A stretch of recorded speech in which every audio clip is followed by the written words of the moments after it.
అయ్యో మర్చిపోయాను, మంచినీళ్ళు తెస్తాను. మీరు విమల పిల్లలారా? అవును. ఏం చదువుతున్నారు? 4 వీడు 2 కానీ ఏం చదవట్లేదా? చిక్కిడిలి చిక్కిడి కన్నా కూచుకోబో. Thank you.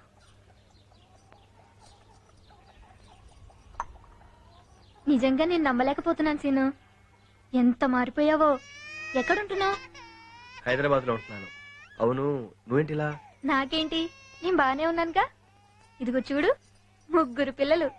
ఇంతకంటే ఏం కావాలి? అదిగో మా ఆయన మాటలోనే వచ్చేసారు. ఎవరో? వీళ్ళు నాతో 10వ తరగతి చదివారండి. ఇతను సీను, ఇతను సుబ్బు. నమస్కారం అండి. నమస్కారం. కూర్చోండి. అవును, వాళ్ళకి తినడానికి ఏమైనా పెట్టావా? అది ఎండలో వచ్చారుగా, ఏదన్నా కూల్ డ్రింక్స్ పట్టరండి. మీరు మాట్లాడుతూ ఉండండి, నువ్వు వంటకి ఏర్పాటు చేయి, నేను ఇప్పుడే వస్తాను. అలాగే. తెస్తాలేరా, నువ్వు ఉండు. కూర్చోండి. ఆ. సీను, భోంచేసి మరీ వెళ్ళాలి. ఇప్పుడు భోజనం 5 నిమిషాలు వచ్చేస్తాను. ఎరా నాన్న? నీ పేరేంటి? సీను.